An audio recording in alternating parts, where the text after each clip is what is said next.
Kembali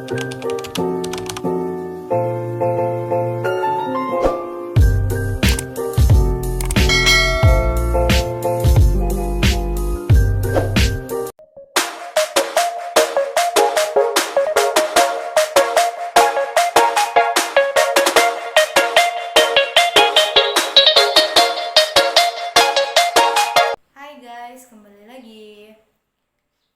Nama saya Khoriroh Nur Anissa, NPM 2341185 dari kelas Manajemen 23D, Fakultas Ekonomi dan Bisnis dari Universitas Teknokrat Indonesia.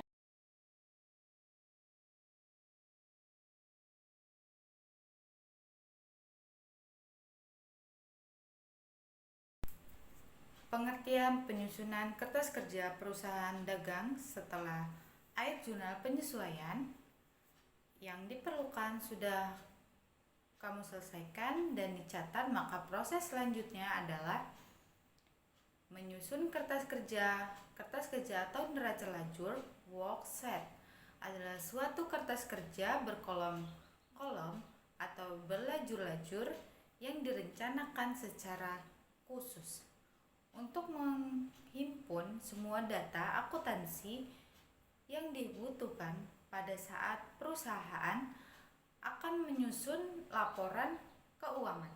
Penyelesaian kertas kerja untuk akun persediaan barang dagang tergantung pada pendekatan atau metode yang digunakan pada penyusunan jurnal penyesuaian untuk persediaan barang dagangan. Adapun pendekatan atau metode yang dimasukkan adalah 1.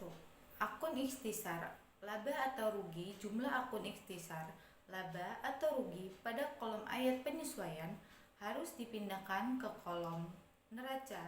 Sisa disesuaikan kolom laba atau rugi sebelah debit tersendiri dan sebelah kredit tersendiri sesuai dengan jumlahnya. Masing-masing akun ikhtisar laba atau rugi dapat ditunjukkan dalam kertas kerja berikut ini. 2.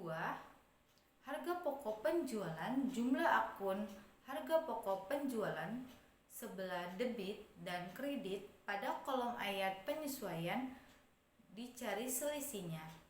Selisih saldo tersebut dipindahkan ke kolom neraca. Sisa disesuaikan dan kolom laba atau rugi sebelah debit. Untuk jelasnya akan HPP dapat ditunjukkan dalam kertas kerja berikut. Untuk menyusun atau membuat kertas kerja dalam perusahaan dagang sama seperti dilakukan dalam perusahaan jasa, baik dari kolom neraca sisa ayat penyesuaian neraca. Sisa disesuaikan perhitungan laba atau rugi dan neraca. Adapun tahap-tahap penyusunan kertas kerja adalah 1. Memasukkan saldo-saldo yang terdapat dalam perkiraan buku besar ke dalam kolom neraca sisa NS, di mana jumlah debit dan kredit harus sama atau seimbang. 2. Membuat jurnal penyesuaian dengan menganalisis data penyesuaian dan memasukkannya ke dalam kertas kerja. Kolom ayat penyesuaian AP. 3. Menjumlahkan atau mencari selisih antara kolom neraca sisa dengan kolom ayat penyesuaian, kemudian mengisikannya ke dalam kolom neraca sisa, disesuaikan NSD, memindahkan jumlah-jumlah di kolom neraca sisa untuk disesuaikan ke dalam kolom laba atau rugi dan kolom neraca. Adapun perinciannya adalah sebagai berikut. A. Rekening real atau neraca, rekening harta, utang, dan modal harus dipindahkan ke kolom neraca. B. Rekening nominal atau laba atau rugi, rekening pendapatan dan beban harus dipindahkan ke kolom laba atau rugi.